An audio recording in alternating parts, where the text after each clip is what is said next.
Hey everybody, this is David Chuddick here, and we are taking a break this week from talking about stock market volatility. While it's been fun empowering you to make some smart financial decisions during this time of up and downs in the stock markets, I thought it'd be fun to talk with my friend Adam Anderson about his entrepreneurial journey. Adam is a really cool dude and an interesting character, so I hope that you enjoy this episode. Welcome to the Weekly Wealth Podcast. I am certified financial planner David Chuddick. This podcast and my wealth management practice are both designed to help the mass affluent to live better lives by how they handle their money. We talk about financial strategies, prosperous mindsets, and simply how to build true wealth. So come on and let's enjoy this journey together. All right, everybody. Well, welcome to this week's episode of the Weekly Wealth Podcast. Today, we have a friend of mine, Adam Anderson, and we're talking about cybersecurity. We're going to be talking about some ways to make your company more valuable. We're going to talk about his books. We might mention his beard. My beard, and I get the second best beard on the podcast. My beard, this is No Shave November 2017. So this is as good as it gets for me. And then we're also going to talk about bourbon and outer space. So lots of cool stuff that you've probably not heard about on podcasts before. But hey, Adam, how are you, man? Oh, I am very, very good. I'm having a blast, and I'm just remembering all the giggles we had when we talked at Fireforge Brewer the other night, and I'm looking forward to it. This is going to be a lot of fun. Yeah, so you and I we're a member of an informal group called Wall Street Greenville, and it's just a bunch of people in finance and professionals. We just get together once a month. I make it there probably 90% of months, and you make it there almost every month. And I just think community and just Hmm. bouncing ideas off people, it's so important to success. And that's how you and I met, and I've already learned a good bit from you. But I want to learn about something that we've never talked about on a podcast, and that's liquor in outer space. So you have a plan. Let's hear your plan. This is pretty interesting. Yeah, so I will tell you the fun part, and then I'll back into why I'm actually working on the project. So I sold my company, my first company in 2018, and I had this huge identity crisis. If I'm not the CEO and owner of this company, then who in the heck am I? And so I went to this talk, and there was about 75 of us CEOs sitting in the audience, and there was the former commander of the International Space Station. He was up there for 6 months and he was giving a talk. And the only thing I can remember from his whole talk was um, I have worked out perfect for 6 months. I have eaten perfect for 6 months. I had doctors on me 100% of the time for 6 months.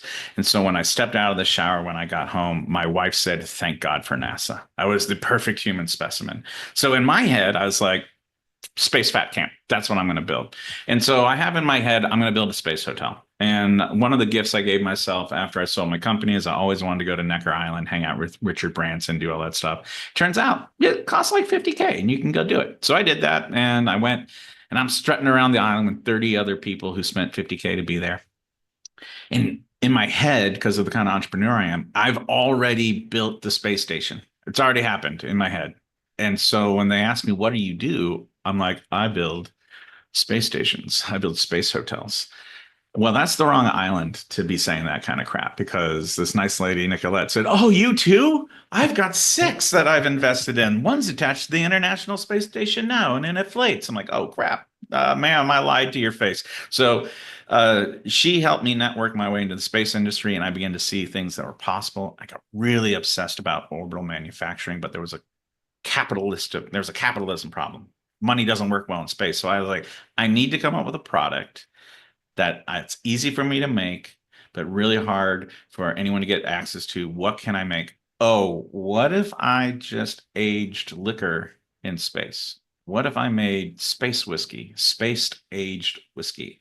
And I built reusable orbital manufacturing platforms. And so I use run-in booze to pay for infrastructure for advanced pharmaceuticals and things like that. So I am using luxury high-end products, starting with whiskey, to make dump trucks full of money so that I can then fund the infrastructure projects I want to see happen in space. I mean, you just can't ask for anything cooler than that. And I love dump trucks full of money, Word. and I want to get at least one half of a dump truck full of money for myself. Yeah. So Yeah. pretty pretty cool stuff. I love it. I love it.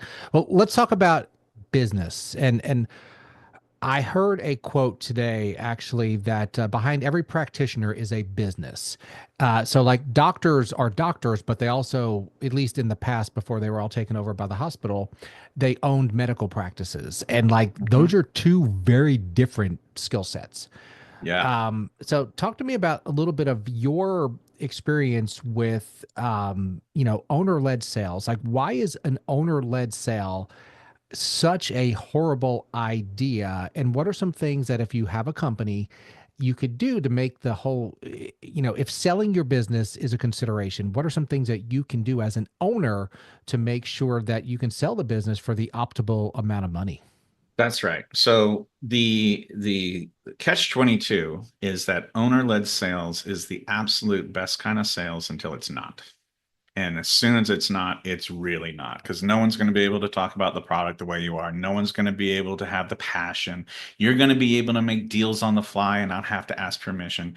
So for the first little while, you're going to be really, really effective at owner-led sales. But eventually, your business is going to scale beyond your capabilities, not your Hmm. potential, but your capabilities. Because don't forget, your COO, CFO, VP of sales, you're all of the things, right? And Plumber, yeah, floor all of that. sweeper, yeah. So Hmm. eventually you get to the point where you start assigning those roles to other people. And if you really love sales, that might be the last thing you give up. You might Hmm. first say, well, I need an HR person. Da, da, da. But at some point, you are going to pass the baton from being the tip of the spears in sales to someone else. And the reason why you're shedding all these roles, number one, is so that you have the bandwidth to grow or to have more free time. For me, it was more of a time thing. I actually left my company 3 years before I sold it. I put it under full professional management, and I just got a check every month. That was how I wanted to live my life. So time got very important to me. So I Hmm. automated and outsourced my way to freedom. And the on the flip side of that is selling your company. So it turns out that was the smartest thing I could have done because when you sell your company, I think I was doing around 850K of EBITDA, and the first thing that the buyer wanted to do was add my salary to the math and saying, well, we know you're paying yourself $350,000, so we're going to reduce that EBITDA from 850 by that 350 because we're going to have to hire and replace you. Hey, can I stop you 1 second? Now, most people know what EBITDA is, but give like a 10-second just Cliff Notes version of kind of what it is, why it's important in selling a business. Yeah, so EBITDA is another way of saying profit, right? And so it's how much money is left after, and it's a way for someone else to look at how you're running your business to see how much cash you're throwing off. Depending on your business, EBITDA may or may not be important. The company I'm building now, Threat Captain, we don't care about EBITDA. It is all going to be exit multiples based off of my revenue. So if I Hmm. made 1 million in revenue and I sell my company for 5 times revenue, I'm going to get a $5 million check. For professional services and for other different kinds of companies, it often goes over to EBITDA or profit-ish. And Hmm. so I got a 3 times EBITDA on my exit, or roughly 1 times the revenue for a professional services company. So I had 25 nerds, we're doing professional services. And so that's kind of how you think about when you exit. And your valuation multiple will go up and down based off of how well you've configured your business to operate as a business rather than, hey, I'm a superhero entrepreneur with a bunch of helpers. That business isn't as valuable or even sellable as someone who's like, hey, I built this engine that prints money. I don't have to be there. Do you want it? Right. Does that make sense?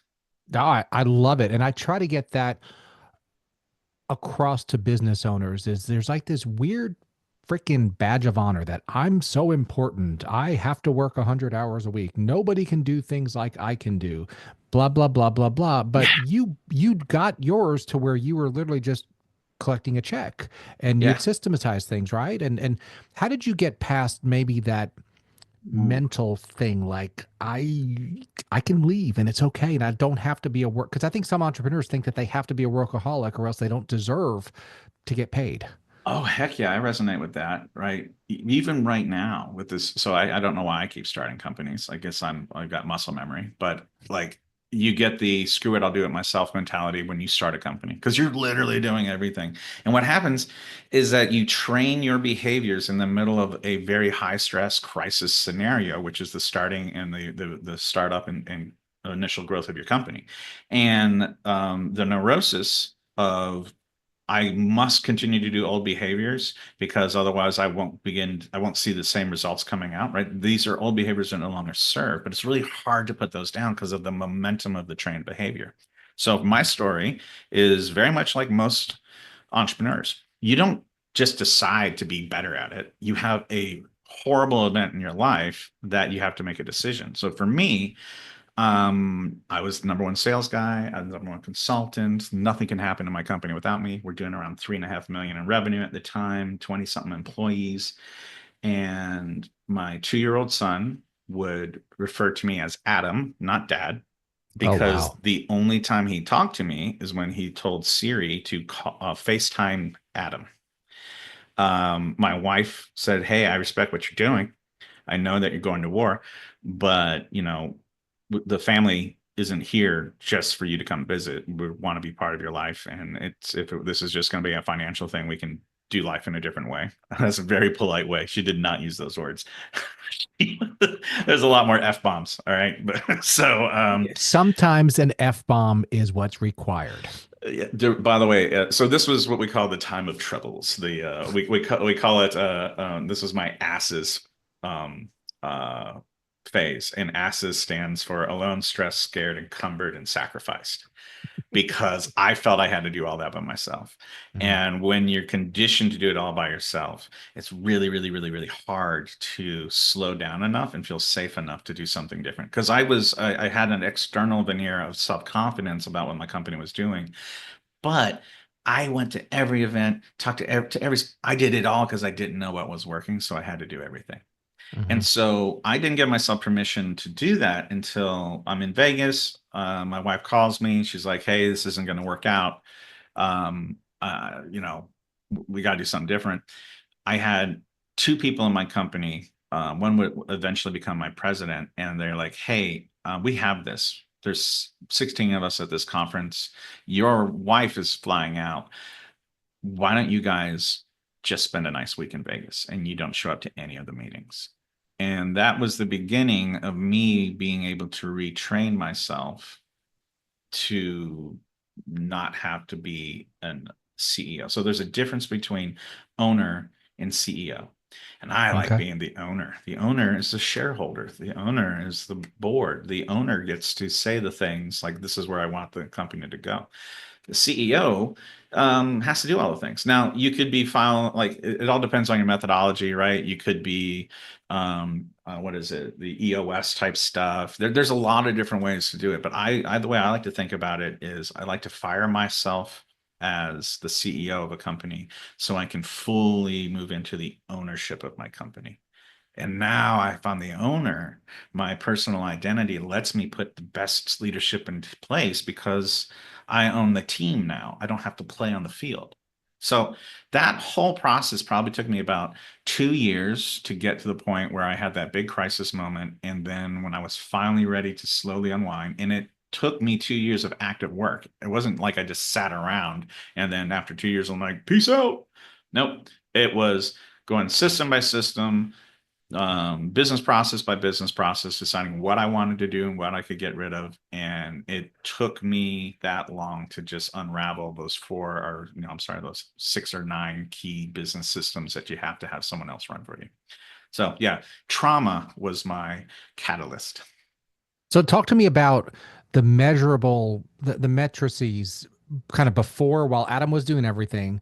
Then after Adam spent 2 years trying to fix things and put systems and everything, did the company and even you personally make more money once you kind of got out of the way, or was that not an issue? You just needed to get your marriage back, or talk to me about that. Yeah, so here's a no, the company did not make more money. The Dude, you comp totally screwed up my I story. I was know, I trying to know, make I it look know. like I you know. made 10 times more money. I know. So, but don't worry, I'm going to tell you what I did wrong so everyone else can. Okay. I operationally, the company worked much better, Hmm. but I didn't have an answer to sales. Everything else went flawlessly. But I was the only one who could do sales, and I didn't know how to train someone to do what I did. And so we went from a hunting organization to a farming organization where my people, my consultants, knew how to farm and keep getting deals out of our existing customers, but none of them knew how to go after net new customers. And that was a blind spot that I didn't realize I didn't have. And so when I turned it over at 3.5 million in revenue, about 3 years later, when I actually sold it, we were down to about 2.8 million in revenue. And it was a slow decline as churn happened, but I didn't have an answer for churn. And also I had checked out. And I give myself credit. I started this thing when I was 26, and I sold it before I was, late 30s. And so, this was just a blind spot. And that's why I'm so heavy into sales right now, is that if I can't answer the question of where are we getting more revenue from in a predictable way, then it's very, very risky for me to step away from the company. But if I Mm. can do that, and I also have the ability to do fulfillment on the behaviors of the salespeople, well, now I'm in the game. So the think about when I did it, I left the company, but I took one of the tires with me. And so it was like running on three wheels for a long time. So an Hmm. imperfect exit can still be an exit, but to maximize the exit, whether it's for money or for time, whether you're firing yourself for freedom or firing yourself for freedom and cash, it's same process. And so, really figuring out how the vehicle works so that all of it is running. That was my blind spot. I didn't know enough about what I was doing to fully de-risk my exit. So the next couple companies I've done, completely different story. So what's different about the sales component? You're not the main and only sales guy now, and why is that? What did you do differently? Well, sales is such a cool thing because sales is such a nuanced profession. One of the mistakes I made was I thought sales was just me going and playing golf and then asking for business. And that's a kind of sales. It's Sure. hard to reproduce if you're a relationship based seller and you own all the relationships and then you leave. You can't, you can't just like side out, rotate, and high five a buddy and say, all right, now you take over all these relationships. No, people want to do business with people. So with owner led sales is typically relationship based selling. And those are really hard to transition.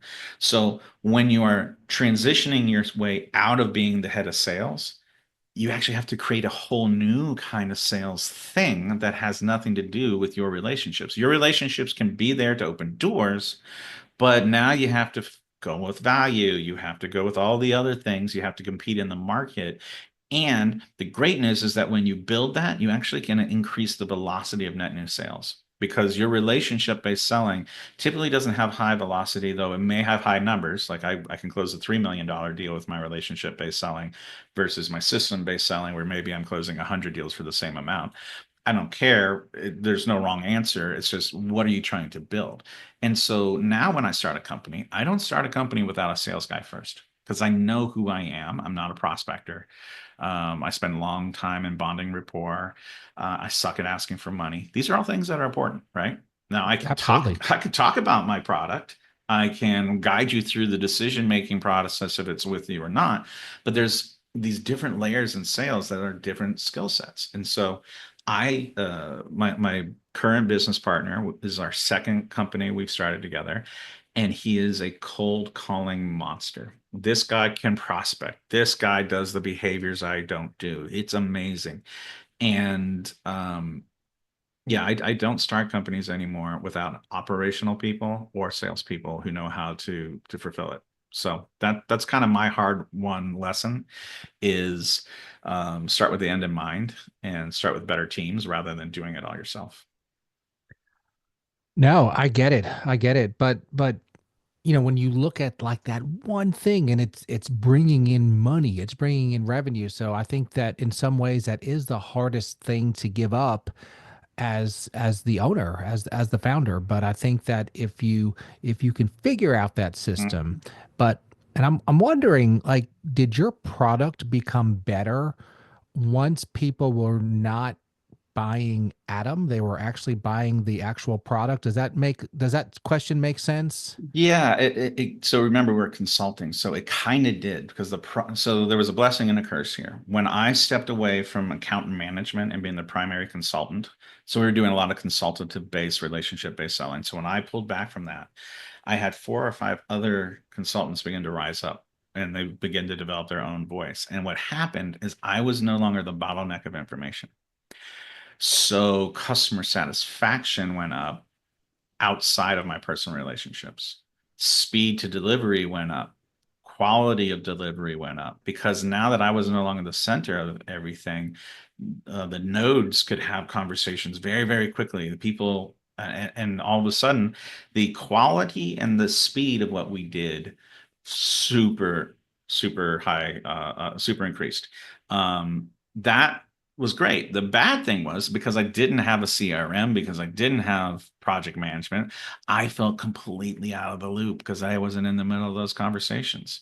And so one Hmm. of the mistakes I made was I ripped myself out without having any kind of ability to get new data, right? So if you're still the owner of the company, you want to know what's going on, and I didn't have any of that set up.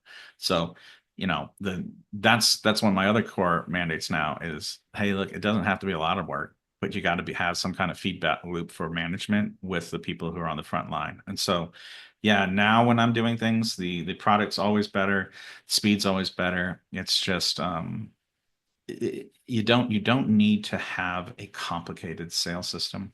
You just need to have basically a list of check marks. Did you do and let me know? But yeah, so back to your question. For my consulting practice, the product was superior, and the customer satisfaction went through the roof, and I felt lonely because no one was calling me. No, and I think that a lot of entrepreneurs, and I think you touched on it, your identity is in the business. And I think that a lot of entrepreneurs, their identity is not only in the business, in the fact that their sense of importance and their self-worth is like in how busy they are. Like, I Yeah. can't take a vacation because people need to call me and talk to me. They'll only talk to me. Well, I don't know. Maybe you could just tell them, I'm not the person that handles this specific question in my company, but I'll transfer you to Sally, who actually knows the answer, and call her with this question next time. You know, Yeah. but When I start companies now, I tell the founding employees, like, look, what we're gonna do right now is called superhero work, where if you worked to 3 a.m. to make sure that that code got out, or you worked and you went all of the things that you do above and beyond, we're gonna celebrate that. It's gonna be great.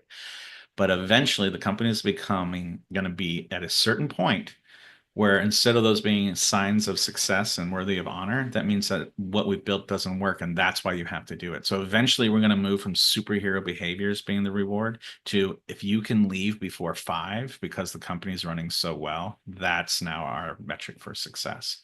And mhm. most of you are not going to make that transition very well because you're going to be wildly excited and work a whole bunch of hours, and then I'm going to need you to follow systems and processes. And I did, so I give everyone permission after about 3 years to let me know that it's no longer a fit, and I'm not gonna have my feelings hurt if they leave. But you do move from the number of hours I log equal how important I am to the Mhm. number of hours I have free, meaning how well I'm doing. Mhm.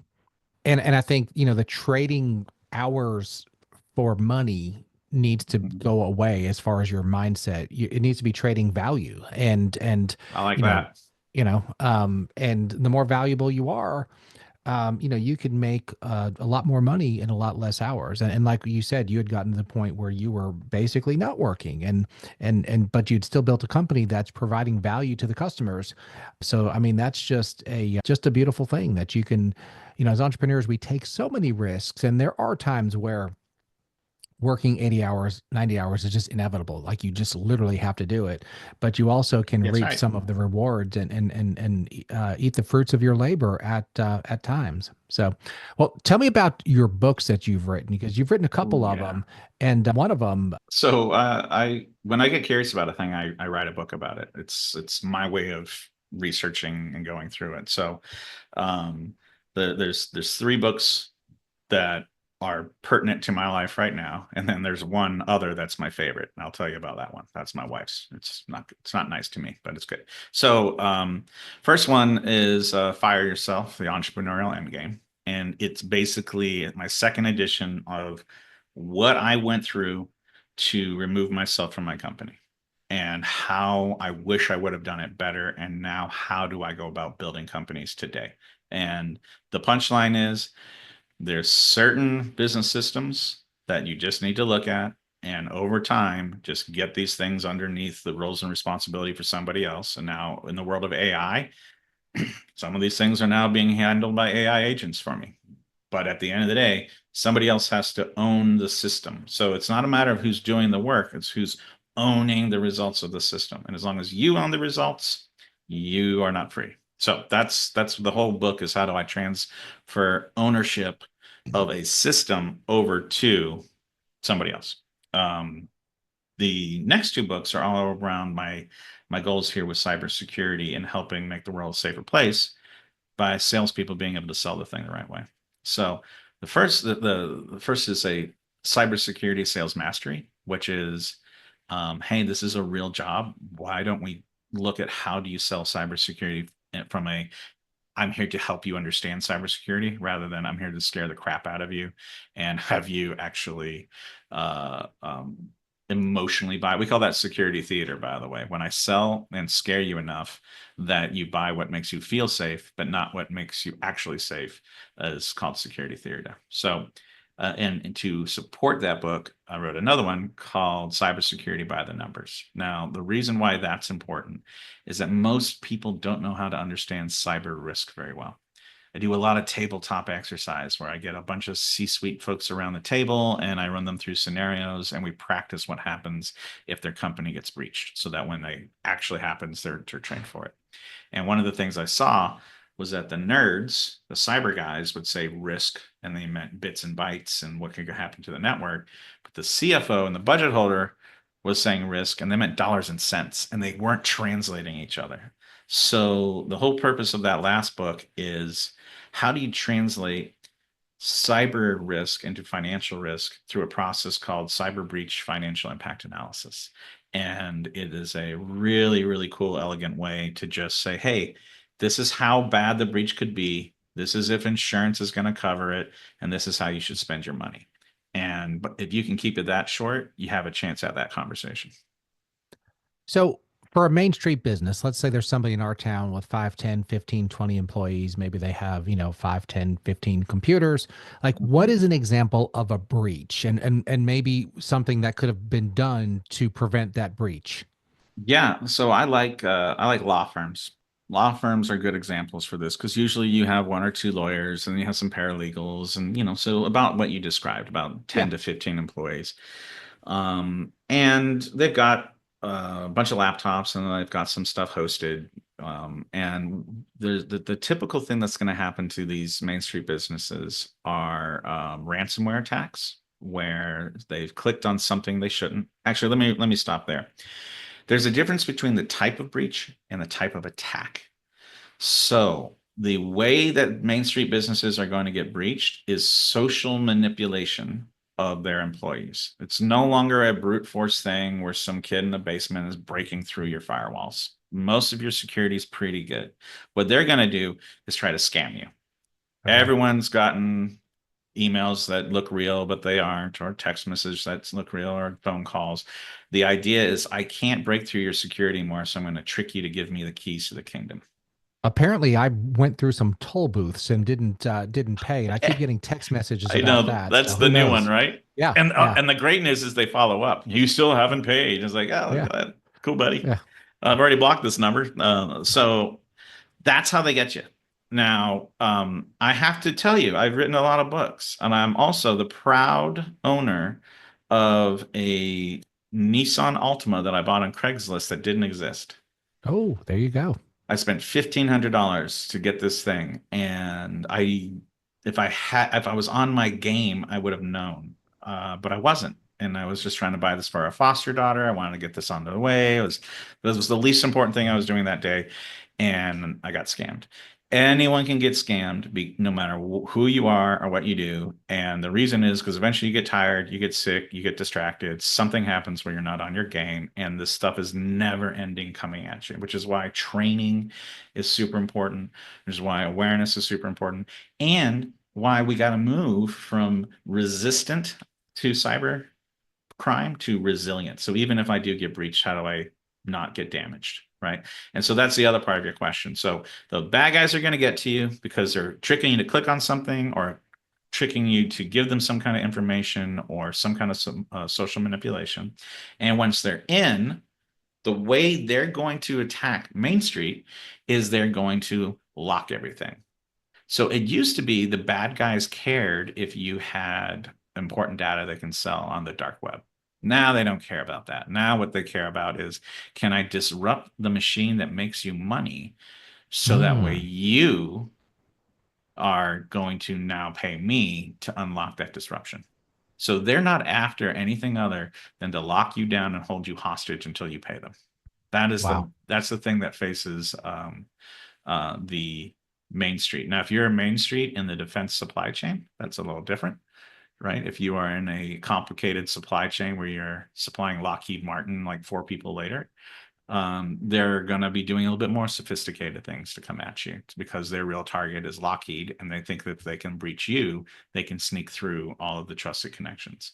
But for 9 times out of 10, you're going to get socially manipulated. You're going to get scammed. And if they can get access to your computers, they're going to lock you down until you are able to release it, or they're going to blackmail you.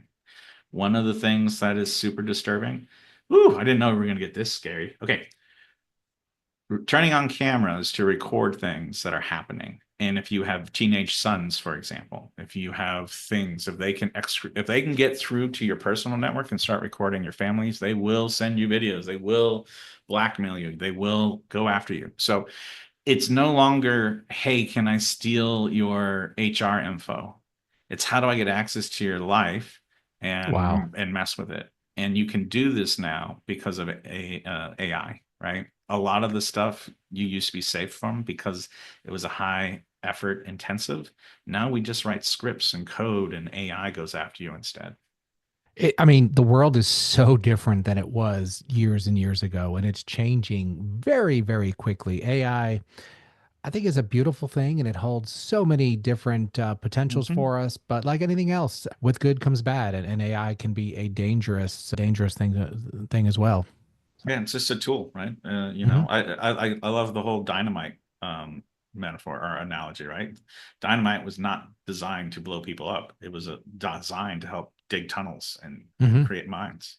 And Yeah. when you use a powerful tool in a weird kind of way, or unresponsible or unethical way, it's tough. But I'm bullish on humanity. I think that once we become aware of a scam and it becomes normal, the vast majority of us become inoculated to it.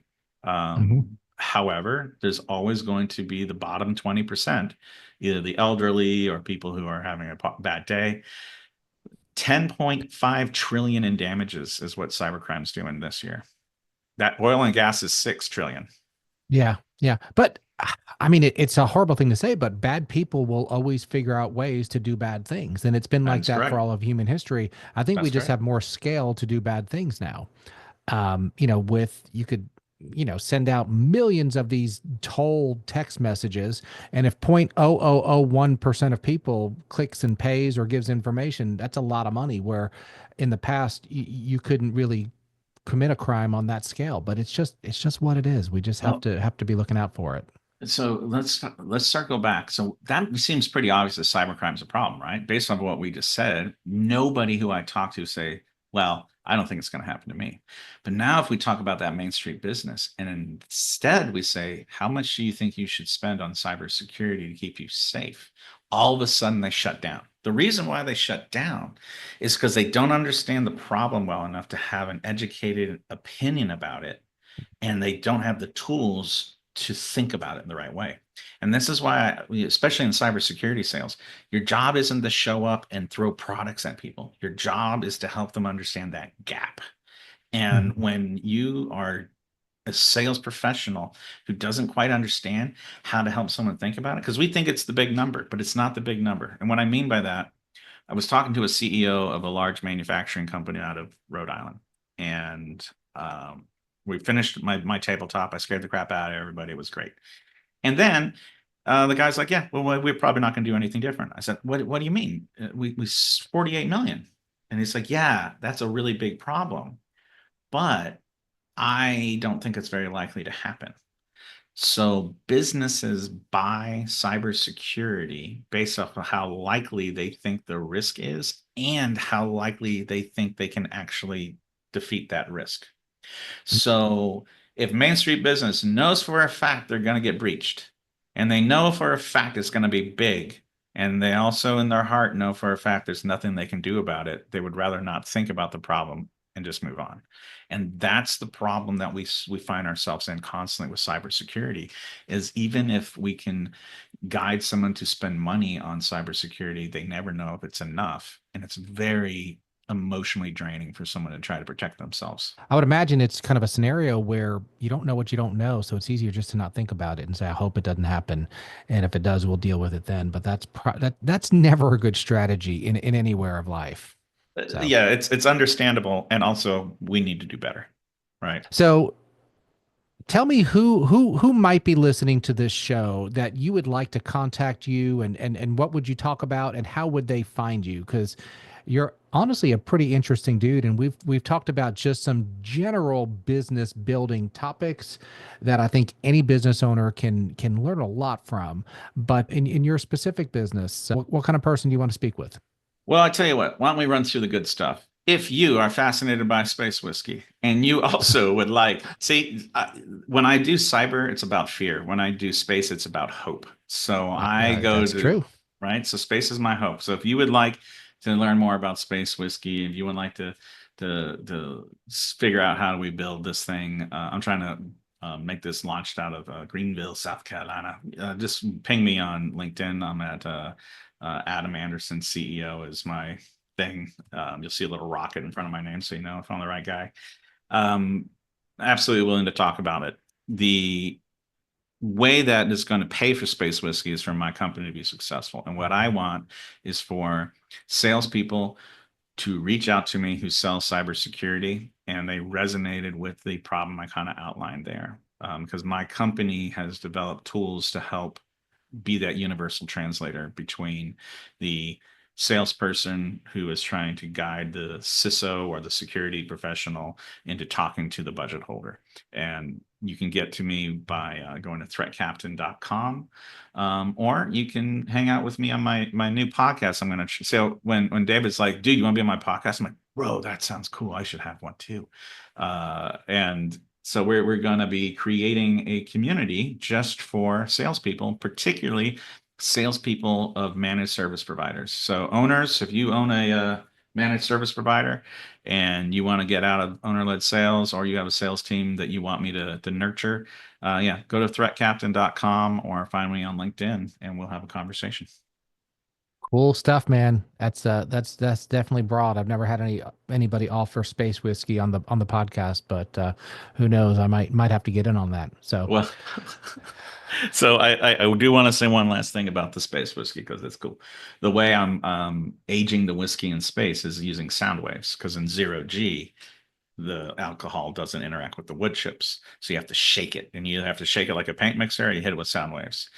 Well, if I'm using sound waves, that means I can sell the soundtrack. So I'm selling the soundtrack to rock bands. And so we have our first $25,000 investment on the soundtrack. So one track equals $25,000. And so I'm going through all of the names you would know in rock and getting them to put 25K in to actually put one of their songs on the soundtrack. So if you know any musicians who are wanting to pay a little money to have the first ever whiskey in human history aged by their music, I'd love to talk to them too.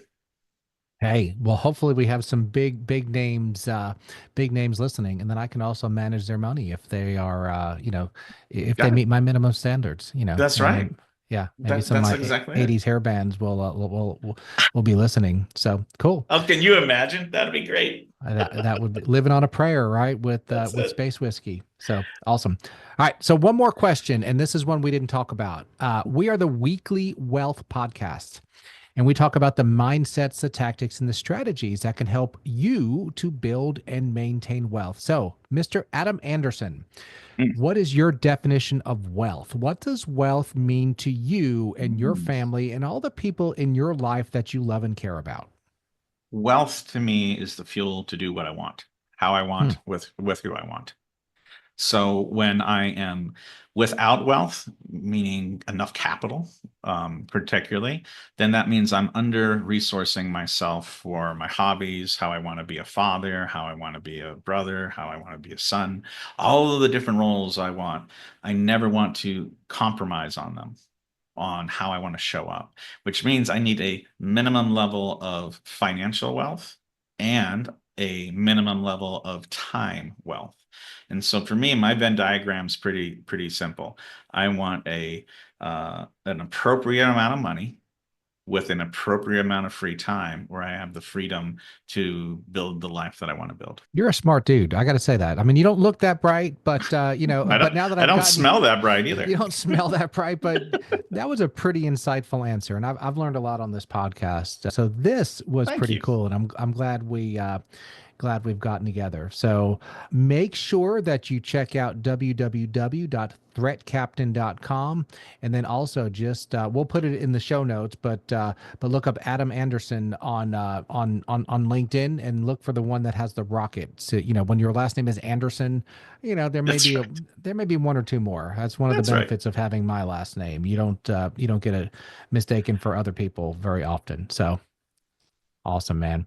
Well, good stuff. I'm looking forward to catching up with you in person next month, and really enjoyed your insight, your sense of humor, and actually, you do have the coolest Zoom background graphics that I've seen.